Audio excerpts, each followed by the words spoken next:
microphone oriented to the front of the room, that any of your contributions or questions may be captured in the broadcast and recording. So we're very fortunate today to have Dr. Steve Barnett, who is a board governance professor and a director at the National Institute for Early Education Research. He earned his doctorate in economics from the University of Michigan, has authored or co-authored over 200 publications. And today he's going to talk about the work that he does at NEAR, and as well as the topic of pre-K for all. So, thank you. So just a brief overview of the Institute. The National Institute for Early Education Research is part of Rutgers University, part of the unit of the Graduate School of Education. We have about, I say about because it changes with projects, but we have about 10 PhDs besides me at the Institute. Most of them work here in New Brunswick. They're not all full-time with the Institute. Some of them are in Washington, D.C., where we have the headquarters for the Center for Early Learning Outcomes, which is the U.S. government's federally funded Center for Technical Assistance to state education agencies on early learning programs. And that's part of NEAR, as we call the Institute. We have a wide range of research projects focused on a variety of topics related to preschool policy. So some of them are on issues relating to curriculum, some of them are on issues with professional development of teachers. Some of them are on program structure issues like length of day, half day versus full day, or class size. We do those in all over the country as well as in New Jersey. We also do research outside the United States. So we have a randomized trial of birth to 5, early care and education for children from very disadvantaged families in Colombia in South America. And we're working with the Inter-American Development Bank to develop a policy survey on programs for the 26 countries in Latin America and the Caribbean. That gives you a kind of sense of what we do. If you want to know more, the Institute has a website, nieer.org, and you can get descriptions of all of our projects there and see what we're doing and what might be of interest to you. What I want to talk about today is evidence-based around preschool for all kids. The debate in policy circles in the United States is not primarily about whether we should have public support for preschool programs, but whether they should be targeted, and usually targeted means targeted for children from poor or low-income families, or whether they should be for all kids. And this debate takes place at the federal level, where the Head Start program and child care subsidies focus on low-income families. It takes place at the state level, where 40 states have preschool programs. The vast majority of those are targeted. There are a few states that have policies for universal preschool, and an even smaller number of states where the reality is actually aligned with policy and virtually any kid can go to preschool. And those states are Oklahoma and Florida. They're radically different programs. In Florida, it's largely in the private sector. It wouldn't meet child care licensing standards in most states, I think, in terms of qualifications of teachers and other aspects of the program. Whereas in Oklahoma, it's really pretty much as if school started at 4. So we have a very wide range of different policy regimes across the 50 states. They can't all be evidence-based. So let's just start off with why would anyone think that we ought to offer universal high-quality public pre-K in the United States? And basically, I'm going to make 5 points in relation to that. The first is that high-quality pre-K programs, and I'll talk about what high-quality means, has large social benefits. And by that I mean not just benefits to the children and families that participate, but what I'm an economist, what economists would call spillovers or externalities, that is, that they have substantial impacts on the rest of society, not just the participants. That I think there is evidence that all children gain from high quality pre-K, not just disadvantaged children. That targeting might sound good in principle, but in practice is ineffective and inefficient. That disadvantaged children actually gain more from a universal program. And finally, that if we just do the economics and look at what's the net benefit to society from the two policies, I think a case can be made that providing pre-K to public pre-K to all children has a larger net benefit for society than a targeted program, despite the targeted program being less expensive. So let's start off with what do we know about the effects of pre-K? There's a substantial body of research at this point, hundreds and hundreds of studies. They are not all equivalent in terms of what they tell us, and in large part because many of them are methodologically suspect. And in fact, if you look at what's might be called the early childhood impact research literature, and you used even minimal criteria for what actually constitutes a scientific study, you'd probably throw out about half of them. And just say they don't even need, you can't even really call it science. Right? It's not systematic. There's not really any basis for drawing conclusions from these data. But if we look at the part of the body of evidence that we could call science, I think there's substantial evidence, and then let's start with experimental studies, random assignment. These kids got it, these kids didn't, they started off the same. Substantial impacts on language, literacy, math, and other, what economists would call hard skills in terms of their value in the labor market. And on social and emotional development, executive function, and other things that economists would call soft skills. I don't know that people in psychology, cognitive science, or education would break them down this way, but economists don't necessarily know a lot about cognitive science and education or psychology. So that's the sort of tradition. It's not actually true. It's the conventional way that economists divvy these things up in terms of looking at what are their impacts on a life course and productivity. And this is for all children. And there are some interesting experimental studies that don't seem to be well known. So, for example, there was one done at BYU where children were randomly assigned to a university-run preschool program. And these are kids who are from very advantaged environments, right? So these are mostly the children of BYU, of Brigham Young University students and graduate students. They have a lot of family support. They have a lot of social support. Their average IQ at pretest is well over 110.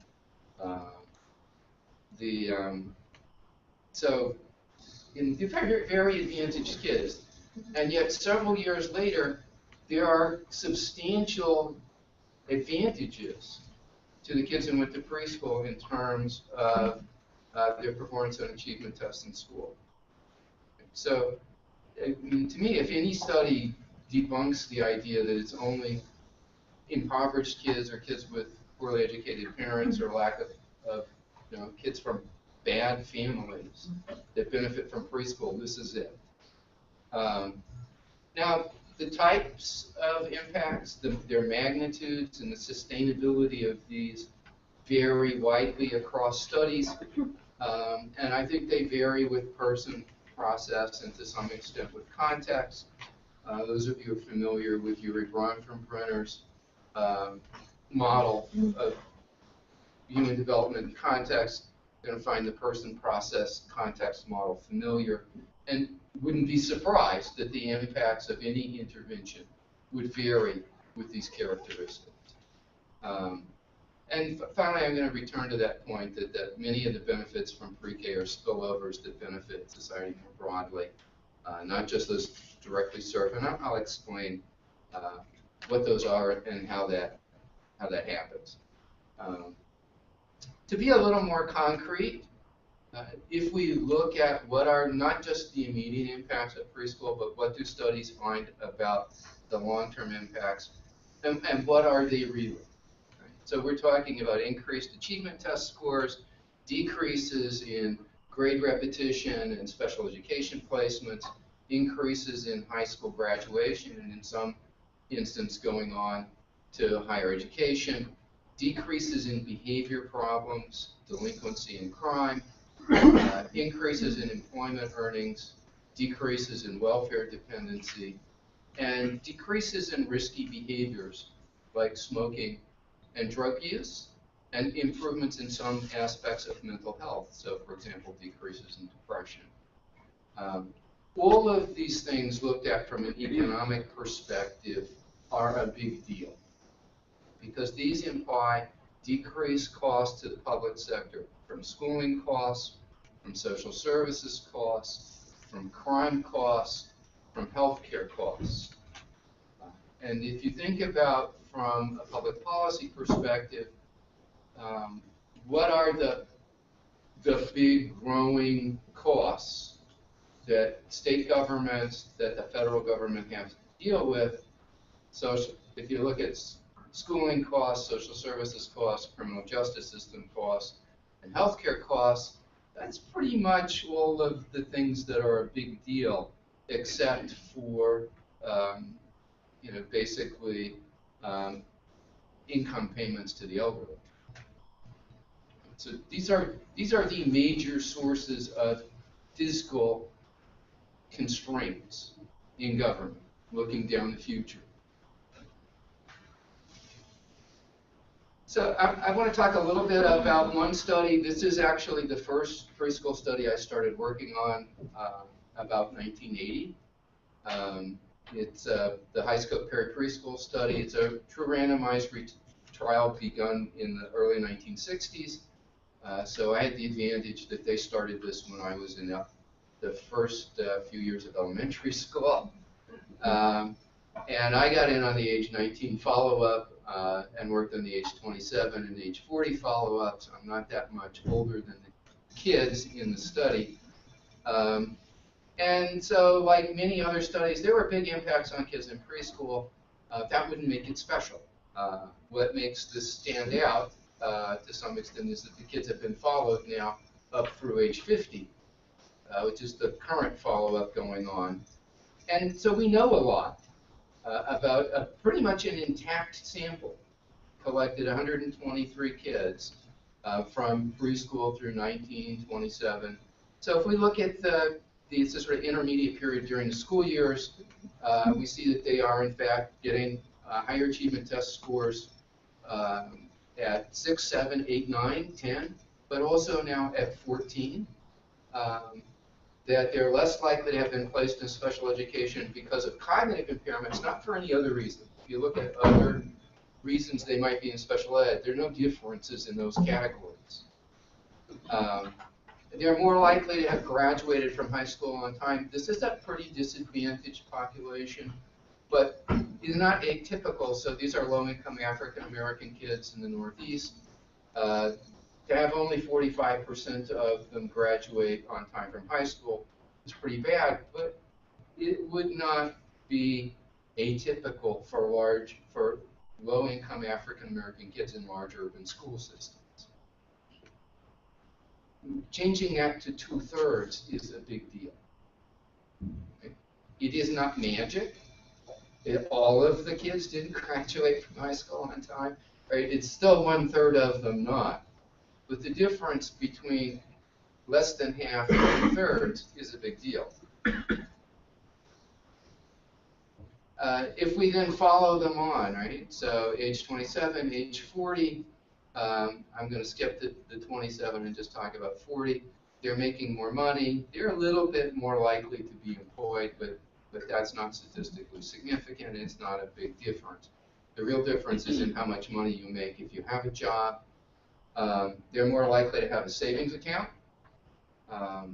We don't know if that's because they've been making more money for the last 20 years or because they learned plan, do, review in preschool, and they're better at, their entire lives at making these kinds of decisions, which is my argument for why they're also more likely not to get, because they think before they act, they do plan, so they're less likely to get arrested. They're less likely to be arrested for a violent crime. They're less likely to be arrested for drug crimes. So it's not just one type of crime. The 123 kids in a very intensive, this is one teacher for every 6 kids in the public schools, making public school salaries, and they're very good teachers, using the good curriculum, lots of constant input, and all of the things that we would like to see go on in a good early childhood program basically happen here. Right? Just half day spent with planning time, working with families, in addition to the half day in the program. So, the next question is, can we do this on a large scale? Well, we don't have a large scale study of this kind of preschool program in a randomized trial. We do have a large scale study, randomized trial of Head Start. I'll talk about that a little later. But the closest thing we have to large scale replication is the Chicago Child Parent Centers. And this is thousands of kids in a program run by the public schools of Chicago. It's not one teacher for every 6 kids, but it's one teacher for every 16 kids with an aide. There's a lot of support, planning, supervision.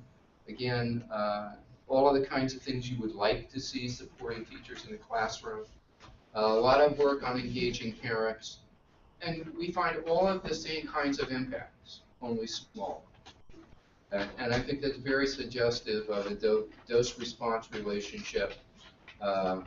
You provide the same treatment, it's a lower dosage, but still, this is better than the vast majority of publicly funded pre-K programs today in terms of the resources, the teacher qualifications, description of the program and what goes on.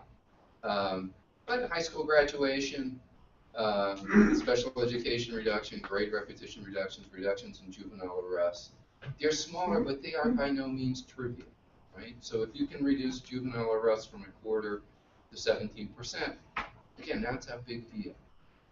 That's a substantial change in what happens to a population.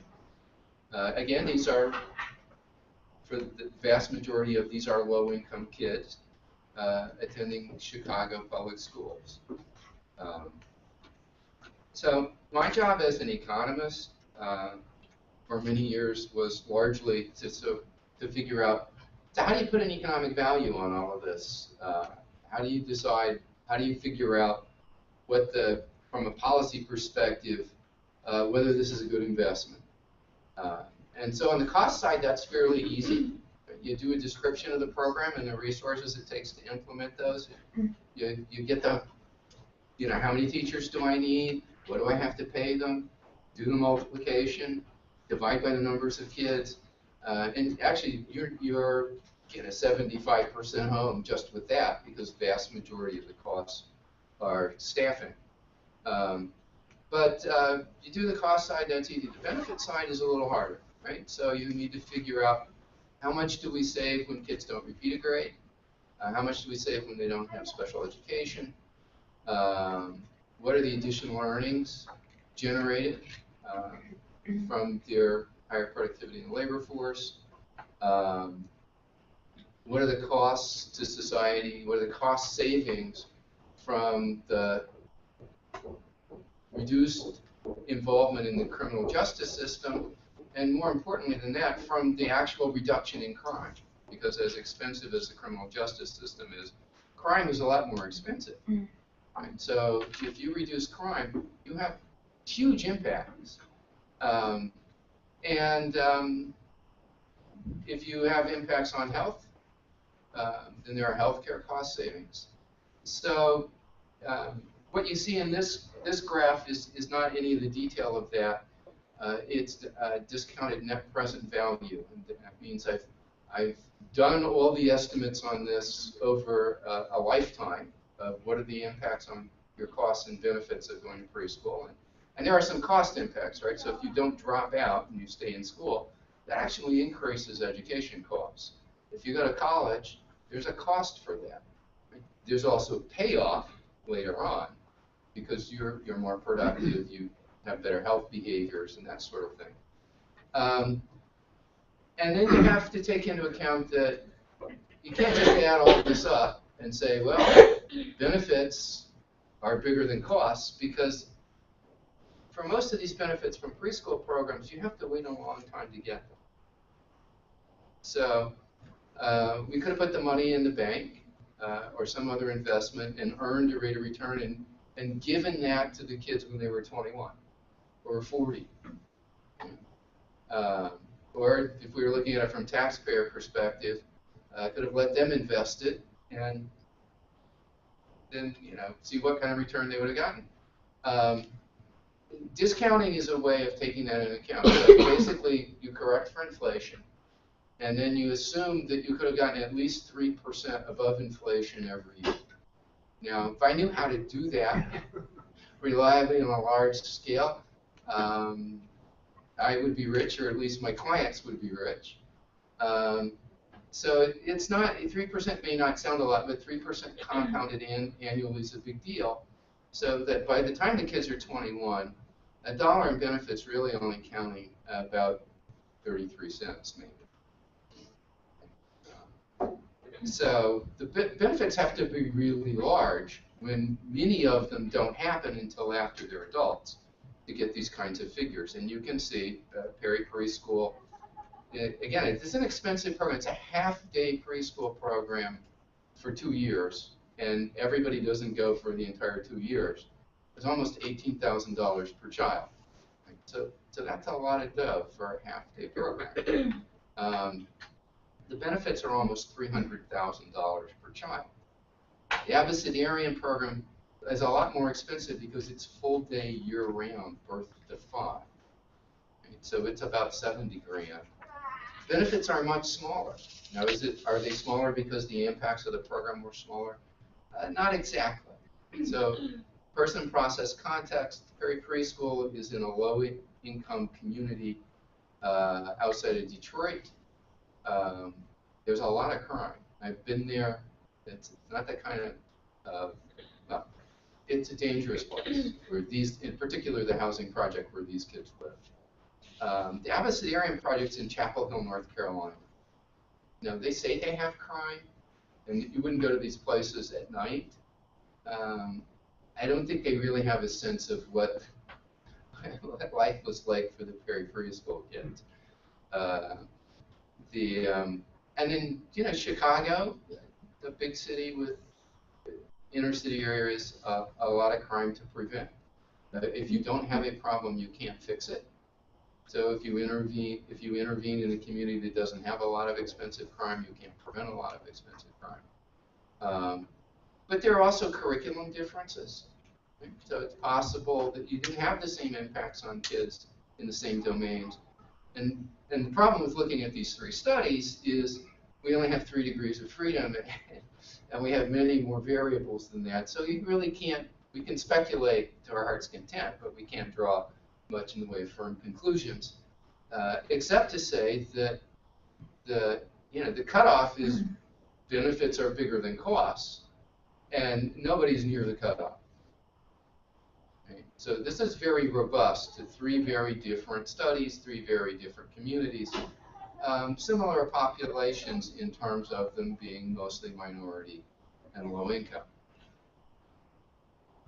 So, and I could show you pretty much any 3 studies to represent any point of view I wanted to. So that might not be particularly persuasive. These are the only 3 studies we have comprehensive benefit cost analysis on. But we have a much larger body of research. So here's a meta-analysis that we did at the Institute. Greg Camilli, who will be showing up here in January, I understand, who was here before, was the lead author on this. Sharon Ryan participated in the study. So this is a meta-analysis. It's just basically a statistical summary of the findings. It's not a summary of the truth. It's the summary of the findings of 123 studies conducted since 1960 that looked at the impacts on cognitive development. And so this gives you an effect size, that's standard deviation units.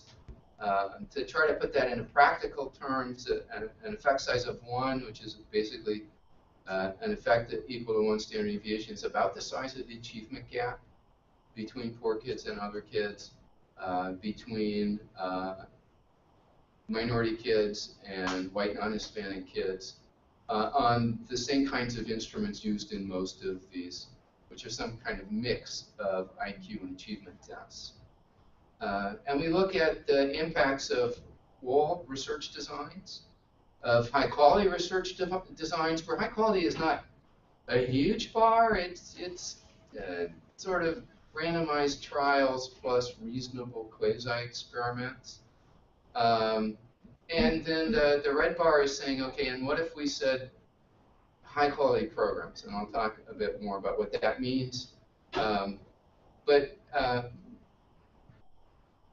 And then we look at 3 different ages of follow-up. So immediately at the end of the treatment, that's typically at kindergarten entry or the spring before kindergarten entry, between ages 5 and 10 and after age 10. And in some studies like Preschool or Arent, that could be 21, 27, right?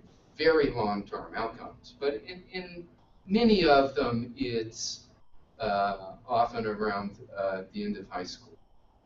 So you can see that however you slice it, longer-term impacts on cognitive development are smaller than short-term. If you look at high quality, by which I mean some more optimally designed programs, initial effect size is close to 1. And in the long run, it's about half. And that holds up across the board here. And I think as a general principle, long-term impacts, you can expect them to be about half what your short-term are, what your immediate impacts are. So if you want to have a big impact long-term, you need to think about a preschool program that generates about twice what you would like to have short-term. As I think why the high quality design matters, because you might think that poor quality studies generated larger impacts, but actually works the other way around. Poor quality studies actually seem more likely to exaggerate the impacts of programs. All right, so what do we learn besides what I've just said? When I talked about more optimally designed programs, we did learn some things about that. Intentional teaching matters. Programs that had intentional teaching have larger impact. Individualization in small groups produce larger impact. This should not be a shock, right, to people in education. This is not specific to preschool. But it does suggest that whole group direct instruction might not be the most effective way, or that just let the kids go and play might not be particularly effective either. Comprehensive services were associated with smaller impacts. And that's a little puzzling, right? Because you can see why you might think, if you really think that comprehensive services don't, and so this is health, social services, family services, if you really think that those really don't have much of a transmission that impacts on kids, you might think they could have a null impact. But why would they be negatively, right? Why would doing those things actually result in smaller impacts on kids' cognitive development? And again, all we can do is speculate, but my speculation looking at program design is that when we ask programs to do those things, we ask them to do much more than they have resources to do, and they end up doing everything, including education in the classroom, more poorly. We don't find any other robust relationships except the ones I already talked about with respect to time and quality. So from this, and I think from other, from looking at the research more generally in other ways, not just looking at cognitive impacts, for example, I think it's pretty clear that the results of preschool programs depend on quality of the program. And it's clear that large-scale public programs sometimes fail to deliver the promised results, and not just Head Start. And I'll elaborate on that because most of the early childhood audiences know what I'm talking about when I say not just Head Start, because we have a large-scale randomized trial of Head Start that finds basically no persistent impacts of the program at age, into the school years, but even by the end of kindergarten, there's nothing. I think it's worth pointing out, those are not the only large-scale public programs that have failed to show those results. Comprehensive Child Development Program, Even Start, there's a long list of early childhood programs that have been subject to randomized trials that fail to produce basically very small immediate impacts and no detectable long-term impacts. And none of them have been designed to duplicate the models, like Abbott's at the Arent or the Preschool or even the Chicago Child Parent Centers that were successful in research. They've all been designed to be cheaper, or if not cheaper overall, cheaper in the sense that they were required to provide a lot more additional services to families for basically the same money or less. I think we need to pay more attention to proper design of programs, higher standards, adequate funding, but those are just a start. They are not a guarantee on actually implementing quality program. And if we look around at what children actually have access to today, it turns out that private or public, very few children have access to good preschool programs that could produce anything like the impacts that have been shown in the research literature. And this is a summary from a nationally representative sample, early childhood longitudinal study birth cohort this is measured at age 4. And so the sort of teal colored bar shows you the percentage of kids by parental income who are in any kind of pre-K program at 4. And from a targeting perspective, that looks exactly the opposite of the way we'd like it to look. Right? The kids whose parents have the least education are the least likely to be in pre-K, and those who have the most education are the most likely to be in pre-K. But if we look at whether they're in a good pre-K program, and that's very loosely defined. Loosely defined in the sense that it's a 5 or better on the early childhood environment rating scale, which is, I mean, loose. It's not a loose definition. It's just not a very high bar for what's good. It's a pretty low bar for good. And again, you see the perverse relationship between being in a good program and your parents' education level. But what's, I think, remarkable is that even if your parents have graduate degrees, your chances of being in a good pre-K program are less than 1 in 3. And to me, that's remarkably abysmal. Now, looking at it from a what can we do for disadvantaged kids perspective, that barely 1 in 10 of the kids of high school dropouts are in a program that's good or better. That's really horrifying. Okay, so that, that's measuring program quality or effectiveness from observation. What do we know about the impacts of current public programs?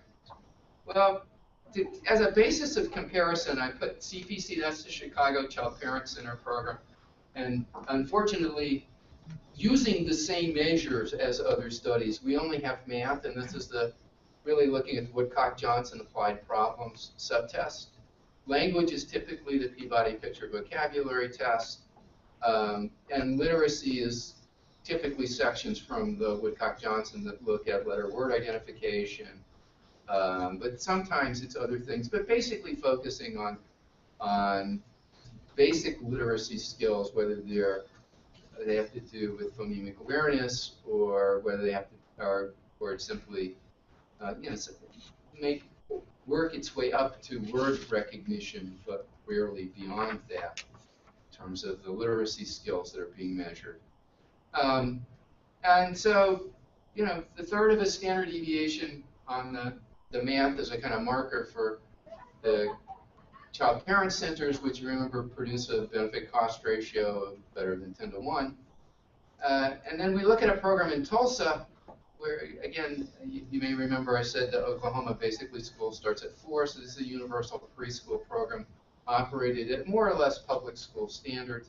The teachers have real degrees, they have real preparation in early childhood, they're paid public school salaries. This is atypical in the United States. And the initial impact on math is almost identical to in the Chicago Child Parent Center, and on the literacy measure, it's close to a full standard deviation. Unfortunately, we don't have the language measure. Tennessee, we have 2 different studies. One is a randomized trial. You can see math about in the same ballpark, literacy a little bit smaller. This is a program implemented with similar standards, but not universal. And then our institutes looked at 8 different state pre-K programs. They're all over the map in terms of estimated program impact. So I'm just going to take the mean across 8 different states and look at the impact on math, look at the impact on literacy. Again, the math impact very similar to Chicago Child Parent Centers. About a quarter standard deviation on language. If we were to look at Abecedarian and preschool studies, they would be close to a full standard deviation. Right? So this is a lot smaller than that. And then if we look at the Head Start randomized trial, you can see that there are about half the impacts of what we're getting from the 8 state pre-K programs or these other programs that we'll look at. So Head Start's initial impacts relative to better quality state pre-K programs, pretty darn small. And I'd argue it should not be a shock then that if you look at long-term impacts, again, remember that first slide from the meta-analysis, if they're half this big, you're going to have a hard time finding. Right. Now, one other study I'd like to talk to you about, in part because it's close to home. As a result of the Abbott v. Burke court decision in New Jersey, we have essentially a kind of demonstration proof of what would happen if you took the preschool programs that kids were in and you transformed those into higher quality programs. Because we have a court order that says in 31 districts where the vast majority of low-income minority kids in New Jersey live, in those 31 districts, the state was ordered to implement high-quality preschool beginning at age 3. So you have a program with the highest standards that's been implemented because of this court order, with the highest standards in the country, basically.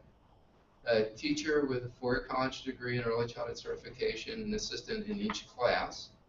It's a full day program. Many programs are half days. So there's a full 6-hour educational day with access to extended day, extended year childcare as wraparound. Again, so all 3- and 4-year-olds, maximum class size of 15, evidence-based curricula. They get to choose, but they can't just choose anything. There are very well articulated and detailed state early learning standards and program guidelines. Right? So the standards encompass both what we want kids to learn and what we want teachers to do. There's substantial support for children who have potential learning difficulties out of the norm. There's a lot of professional development for key staff, so there are coaches, in addition to the kind of routine supervision available for teachers.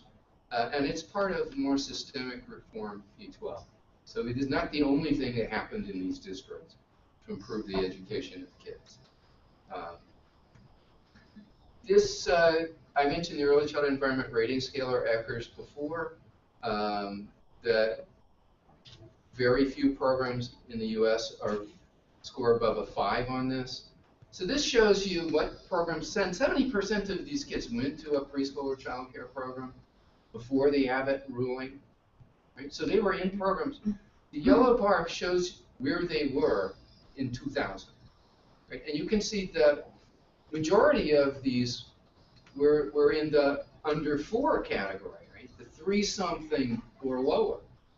Right? So, and then, sorry, the coding on here is reversed. So 1 should be poor, 3 should be minimal, 5 good, right? But you can see the vast majority of them were below 5. Right? This is what you would see if you looked at the national data, something like this for low-income kids. And the blue bars are what happened when we sent the teachers to school, got them college degrees, doubled their salary, gave them all this support, coaching, etc. Okay? And you can see the vast majority of them are now in the, certainly the majority of them are in the good to excellent category, and this kept moving, by the way. Okay? So, because these data are collected annually. This is a total transformation of the quality of the preschool programs these kids went to. That's really remarkable. Right? Can you transform quality on a large scale? The answer is clearly yes. What happened as a result to the kids? Well, we did a number of different studies. We did some regression discontinuity design, which basically controls for selection bias by only looking at kids who attend the program using the birth cutoff date. So you're on one side of the birth cutoff, you get to go to preschool this year. You're right on the other side, you don't. Right around the cutoff. That's very similar to a randomized trial, and you can compare those kids at entry to preschool and a year later and see what the impact of the program was. And so pretty big impacts on language, literacy, mathematics. And when we use a cohort design comparing kids who didn't go to preschool, trying to control for family background, we get basically the same answers, but smaller estimates of the impacts, suggesting our quasi-experimental design underestimates the impact of the program. Right? Because the one where we're more confident about reducing selection bias uses bigger estimates on the same kids. Now, what happens later? That's really the big question from policy perspective. So these are the New Jersey standardized test scores, language arts and literacy, math, and science at 4th and 5th grade. And I have 5th grade science that didn't test science at 5th grade. 1 year of the program, 2 year of the program. These are standardized effect sizes again. They're not huge, but they're not anywhere close to 0 either. Right? So, somewhere around 0.15 for 1 year of preschool, somewhere around 1/4 to 0.33 for 2 years of preschool. It sure looks like 2 years has a larger impact than 1 year. And as an impact of the preschool program by itself, these are pretty decent effectiveness. So as a demonstration, again, of can we change kids' long-term outcomes on a large scale, this is very much in sync with the Chicago Child Parent Center study. But now we're not just talking about doing it in one part of one city in a large scale, we're talking about doing it across an entire state. Impacts on grade repetition in special education. It's not, again, it's not magic. 12% of these kids still are retaining grade, still are in special education if they went to pre-K. That's substantially below their adjusted rates for kids just with the same family backgrounds who didn't go to pre-K. These are, again, very meaningful in terms of what it means to a community if almost 20% of your kids are retained in grade versus closer to 10%. 17% of your kids in special ed versus 12%. So that's a New Jersey story. And I want to move on to back to the bigger picture. So what do we know about, we've been pursuing a targeted, and the AVIT program is a curious mix, right? It is a policy. It is targeted in the sense that it's 31 districts that serve the vast majority of our kids. But it's not targeted in the sense that it's universal in those communities. And we have incomes, reported incomes of families of those kids up to $500,000 a year. So there are high-income families living in some of these communities. Hoboken is one of them. Hoboken used to have been low income. It's not a low-income community anymore. So there is some diversity in this sample, and the 40% of kids qualifying for free or reduced lunch may give you a sort of disadvantaged communities in New Jersey, but that's actually lower than the national average, right? So it's close to 50% of kids now qualify for free or reduced lunch in public schools. So nevertheless, you can think of that as maybe more targeted and clearly fall in the universal category. But so what do we know about targeting? Well, we've been doing targeted approach to this for 50 years in the United States. And we've still not managed to serve most children in poverty. Head Start does not have the capacity to do that after 50 years. I think we also have an issue that some parents don't want to send their kids to a program that's just for poor kids. I think if most middle-income parents asked themselves, would you send your kid to a program that was just for poor kids? A lot of them would be reluctant. I don't think families in poverty think any different. They just have fewer choices. So that's problematic in terms of enrollment. But even if they would, the capacity is not there. And I think that this is consistent with economic theory that suggests that targeted programs may never reach the level of public support because most people don't directly benefit from them. That they'll be funded at a level that they'll actually be able to enroll all of the targeted population. So if you never, if you target but you don't actually ever reach the targeted population, then you got a big problem. Then we look at the impacts in the Head Start randomized trial. We look at the impacts from many of the state pre-K programs. These are much smaller impacts than we expected to get from these programs. So it suggests that it's not just access to the program that's a problem, it is the quality at which they are implemented that's also a problem. And then finally, my colleagues in economics who look at these programs, they figure out how many poor kids are served in Head Start by taking the number of kids in Head Start and subtracting that from the number of kids in poverty. Well, that's unfortunately the wrong answer. because that assumes that all the kids in Head Start are poor. And if you actually look at self-reported income for kids in Head Start, it turns out that half of them aren't poor. So that means that not only do they not serve, they only, so if you took that naive view, you'd say they serve half the kids they're targeting. If you actually look at the income, they're only serving a quarter of the kids they're supposed to target. And half the kids they serve aren't the ones they're supposed to target. Now, that's not just because people cheat, although people do cheat. It's because income isn't a life sentence. You know, your family income when you enroll in Head Start is not a life sentence. It changes all the time. There are relatively few kids that are poor 3 years in a row, for example. But there are a lot more kids than the current poverty rate who are poor at some time. So the whole targeting thing, if it's based on income, does not make nearly as much sense once you start to ask, so who are those people who are low income? And if you define it as low income at any given point, now you're talking about half the kids in the United States. If you ask how many kids are low income at 3 and 4, at any time when they're 3 and 4, now you're talking about more than half the children in the United States. So just how targeted is this? Okay, so I want to move on now. So that's a kind of argument about the practicalities of targeting and why that might not work.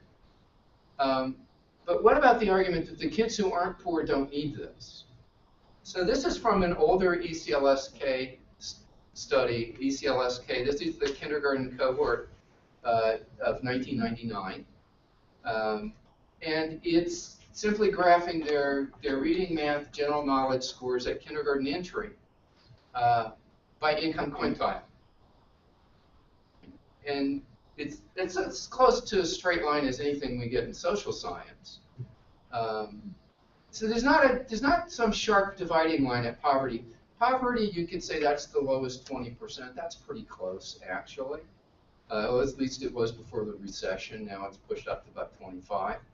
And the bottom 2 quintiles, that's, you know, used in 1999 was probably very close to kids who qualified for free reduced lunch. There's no there's no sharp discontinuity here. In fact, what we have is a kind of gradient. And if you look at those gaps, the gap between the lowest 20% and kids in the middle is the same size as the gap between kids in the middle and kids in the top quintile. And I'd argue there's no reason in terms of the fundamental capabilities of these kids at conception that any of them ought to be below that dotted line for the top quintile by income. So that essentially that's the lost potential growth. And it's not limited to kids in the bottom half of the income distribution. And if we look at this, is an index of 13 different social skills, you see a very similar picture. Right? So if we were concerned about social emotional development and executive function, and, we'd have the same basic story about the gap by income is not just about poor kids. Kids at the middle are as far behind kids in the top quintile as poor kids are behind them. Maybe a little more drop off here, but the scale is a little more iffy, right? Because we've just basically added up 11 different things and put them together. So what do we know about the impacts of universal programs beyond the Abbott districts, where it's kind of restricted population? Well, our institute did a randomized trial of a pilot universal preschool program in Rhode Island. It's the first year of transforming the programs they have into higher quality ones, so you haven't made a ton of progress the first year. You've raised teacher salaries, you've given them more training, you've imposed some higher qualifications requirements. So you don't see huge impacts, but you see positive, statistically significant gains for all kids, somewhat larger gains for low-income kids than for middle-income kids. If you look in Oklahoma, right? Where you've got multiple studies, including the ones in Tulsa. Again, you see gains for kids from all socioeconomic backgrounds, gains from kids from all ethnic groups. The gains are somewhat larger for low-income kids, somewhat larger for kids from homes where English isn't the primary language. But they're not huge differences. And there is this evidence persists at least to some degree to age 3, where you see gains on both attention and academic achievement. In addition to our study in New Jersey, there are also studies in Georgia and West Virginia, where they're not universal in the sense that they've expanded access to everyone, but they have expanded access to most children, and it's not targeted by income. So if you look at the average child in West Virginia attending preschool, their demographic characteristics are pretty much average, right? And if you looked at their PPVT scores, right, so where the average standard score is 100, then the average kid in West Virginia is 100. So they're pretty average. And you still find same kinds of impacts on kids from the preschool programs. There's evidence of long-term impacts from Georgia's Universal PreK program. They are small, but the program is pretty weak. And again, you have the same kind of dose-response relationship. And I think despite that, if you do a benefit cost analysis on the Georgia data, even though the benefits are small, because the program's cheap, it seems very likely that the program does in fact pass the benefit cost test. You can add to this studies that aren't universal programs but are not narrowly targeted by income, find similar short and long-term gains: Arkansas, Michigan, North Carolina, New Mexico, New York, Tennessee, and I'd throw even Texas into the pool, where you can show that a pretty low-quality program still gets you about somewhere between 0.05 and 1/10 of a standard deviation by 3rd grade. Those are small, right? Compared to the ones in New Jersey. That's right. That's a third less of the impact we're getting. But it's not nothing, and it's from a program that has no limits on class size or ratio. So if we look beyond the United States, which U.S. policymakers are often reluctant to do, but there's a lot of experience with Universal PreK outside the United States. There's an OECD study that looks across all of the OECD countries and looks at age 15 test scores and finds basically that as access to pre-K approaches 100%, test scores get higher and more equal. Right? So if you think about those gradients, the gradients are being lifted and flattened. In France, there are studies of the École Maternelle, which is universal for 3- and 4-year-olds, not so universal for 2-year-olds, that find that it increased income. There are studies of universal childcare provided in Norway, finding that it increases earnings and employment in adults. Argentina, Uruguay, and the UK all find that Universal PreK raised long-term achievement. One of the things that's interesting here is that there are countries in Latin America, other parts of the world that are much lower income than the United States that are passing us by in the provision of universal preschool. And then there's some interesting studies. They're not counterfactuals. They're what happens when you implement universal child care of poor quality. Right? And both Denmark and Quebec have experience doing this. And the answer is there are either null or negative impacts on the kids. So it's the same story. If you implement high-quality programs, you can get substantial long-term positive results. If you implement poor quality programs, you certainly don't do anything good for kids. You may actually harm them. So from looking at it from an economic perspective, even if you take all this evidence into account, it's not obvious what the answer is. Targeted programs are lower cost, but they have fewer benefits, right? The screening and identification is itself costly and it's imperfect. But the population served has greater needs, and if, looking at the bulk of the evidence, you'd say probably has bigger impacts on them than on other kids. Downside of it is there are a lot of kids who need the program who don't get it. If you look at pre-K for all, there's more benefits, but it's more expensive. You're serving a lot more kids, but it reaches all of, if you serve all the kids, you will get all the disadvantaged kids. I'd argue that there are larger gains from disadvantaged kids, in part because of peer effects, in part because I think it is possible to raise the quality higher in universal programs because there's more public support for that. There are benefits to the kids from middle-income families, even if they aren't as large. So the average benefit's smaller. On the other hand, you can offset the additional cost with a sliding fee scale for parents if you want to implement that.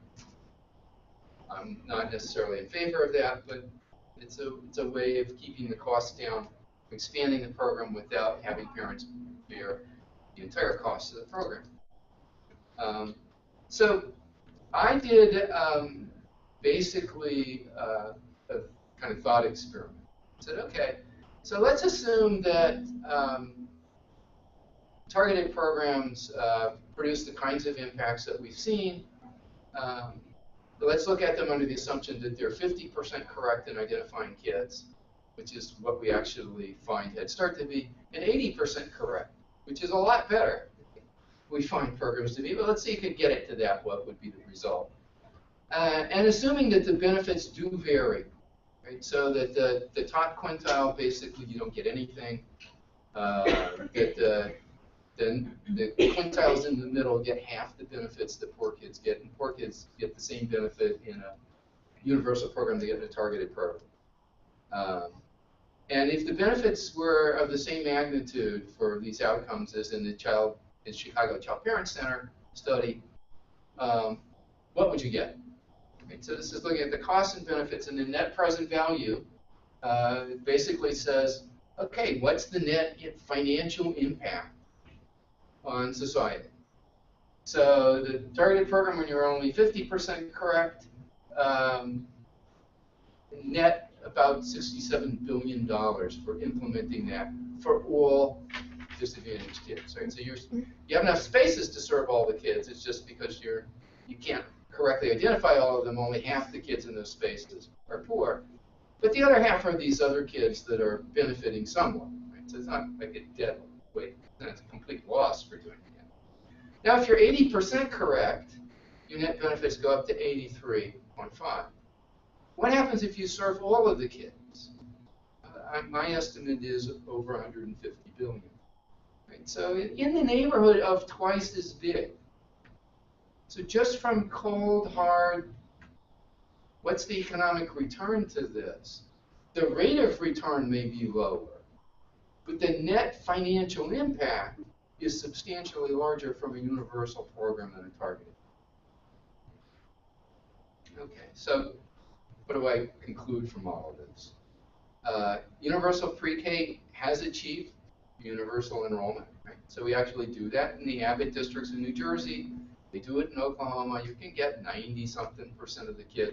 You get essentially as many kids as you can get in any public school in preschool at 3 and 4. And you can do that with low-income and minority families. And targeting, to my knowledge, hasn't achieved that anyway. Universal PreK is more effective for disadvantaged kids because, in part, of peer effects, and I didn't go into the details, but if you look at Oklahoma, you see that comparing in the same cities, Head Start, which is limited to kids in poverty, and the public pre-K program, they get identical effects on mathematics, and the public school program where there are non-poor kids gets much larger impacts on language and literacy. And I think that, I would argue that's where you'd expect kids to learn most from each other. The universal program can yield a larger net economic benefit, certainly pass the benefit cost test and generate larger net total return. And this benefits all of the kids while reducing inequality. How do you get both of those, right? Because you lift this achievement by income gradient and you flatten it. Everybody's better off and there's less inequality. So thanks, and I'm happy to take some questions.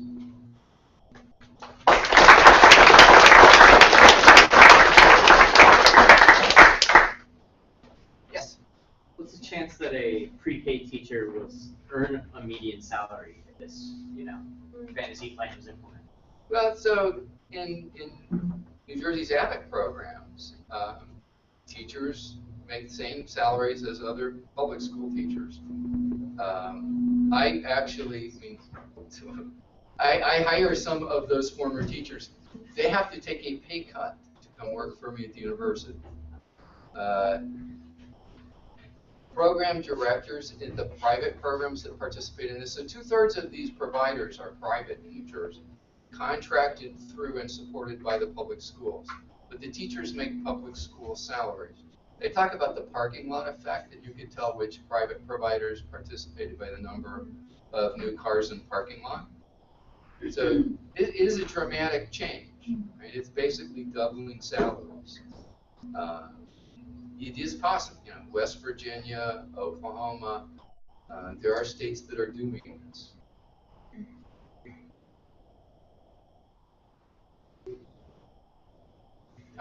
In your presentation, you focused mainly on the direct effects of Universal PreK on the children, but I'm wondering about the effect of the Universal PreK on employment, education and employment of the mothers, and then the subsequent social benefits of that, or even the benefits to the family and the children themselves, if there's any work on that.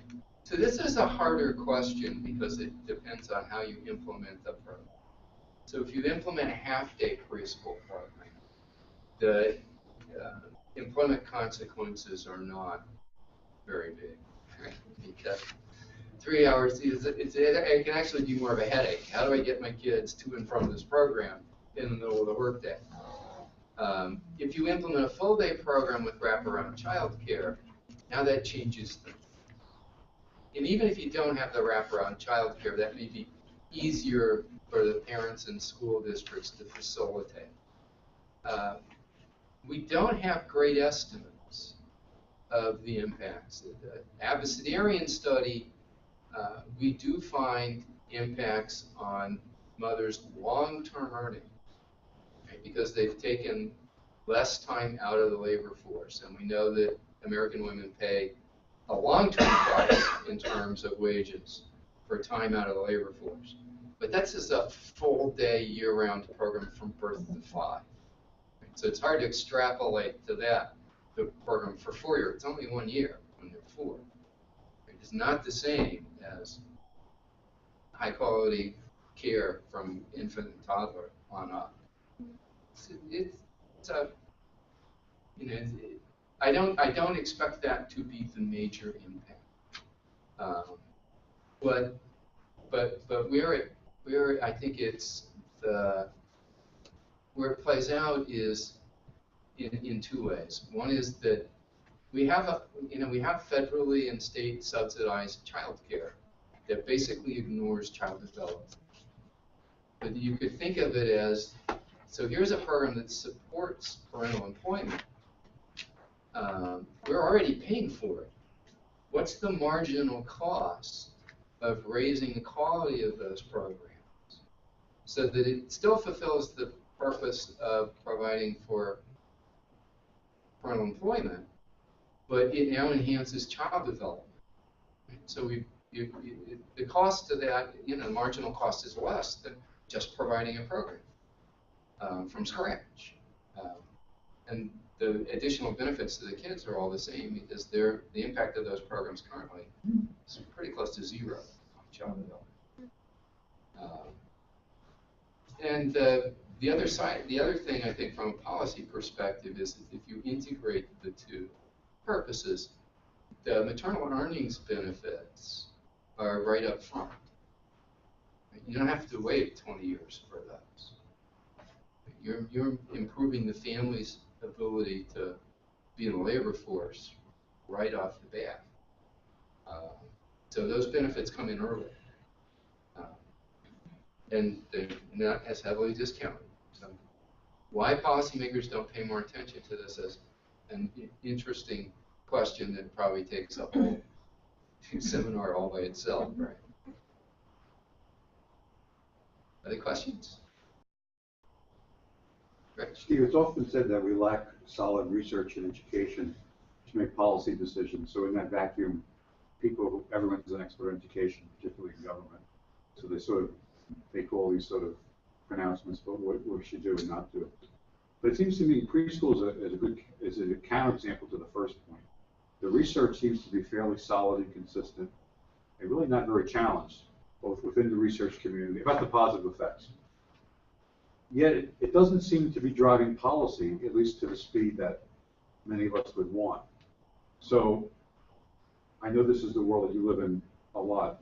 What is that about? I mean, when you present these findings to policymakers, it's great, okay, maybe so Qatar's going to get a board, or Colombia. What about the United States? I mean, in the face of evidence, why do policymakers seem so reluctant? Well, I think it's a mixed picture. There are policymakers who, even during the recession, made substantial investments. And there's not a political, it's not a Republican or a Democrat issue, right? So some of the biggest bets during the recession on investments in this were made by Republican governors, Michigan and Alabama. I think there is an ideological dimension, though, and that is that this is a family responsibility, and that government shouldn't provide any services at all to middle-income families. And I think you see this on a broader scale. Right? So you see the same argument being made about Social Security. Let's make that just for low-income people. You see it about health care. We don't want to have publicly funded health care for everybody, only for the deserving poor. I mean, the argument isn't, it isn't any different from, so then why should we have public schools at all?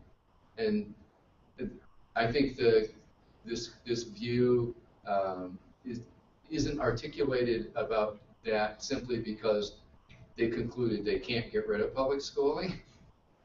But yes, the consistent view would be we don't need. This is this, I think, growing simplistic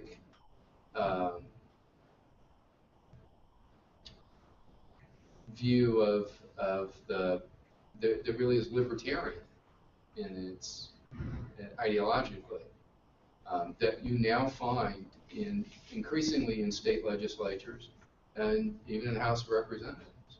And so they don't want any period, and they especially don't want government that's not for poor people. So I think that plays into it. And then there's a larger issue for education policy and research, which is that there have been created a whole industry of think tanks that produce policy papers on research, and not just in education, but certainly in education, that are disseminated to governors, legislators, in very effectively. So, and their job is primarily to raise questions, right? So you see this in climate change. You don't have to prove that the mainstream view of climate change is wrong. They just have to raise questions about it so you can say it's unclear. And then that allows policymakers to not take action. So there are a lot of these places that put out things saying, sure, the Perry Preschool, Abbotsford, maybe even Chicago Child Parent Centers, they could do this. But on a large scale, government can't do those. Head Start's a complete failure. Right? None of the nuances about, well, you know, the Head Start study is really a study of assignment to treatment, not actual treatment. Once you take into account the actual treatment, maybe there are long-term impacts. I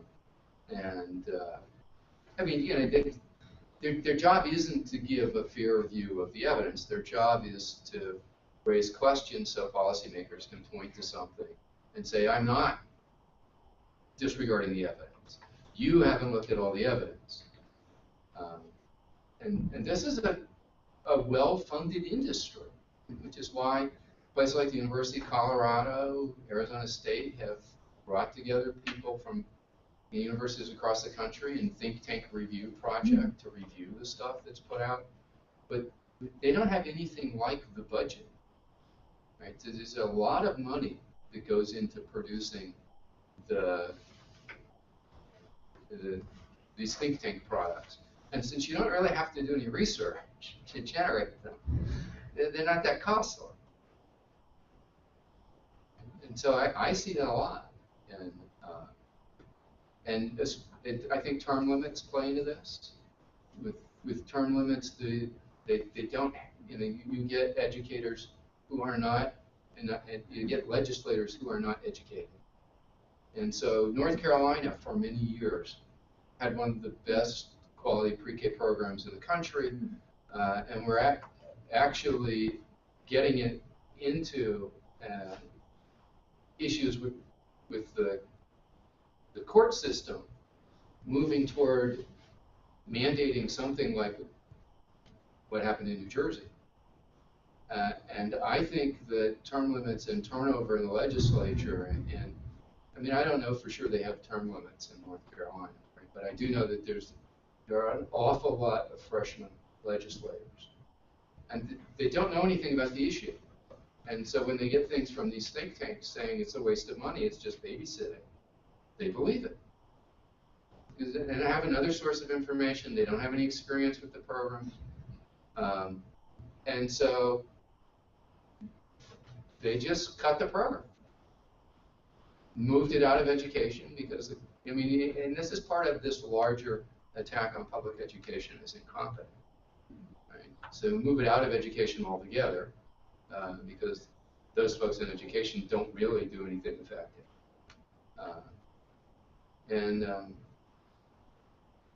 It's what's interesting is you can have that going on right next to us, you know, and then you go to Alabama, which is no more liberal.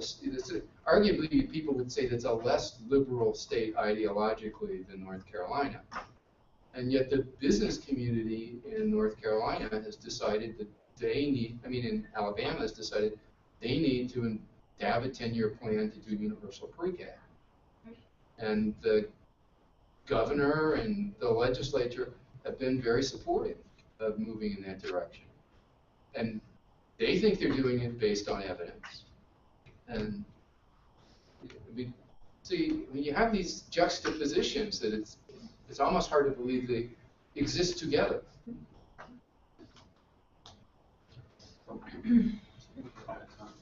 So, thank you.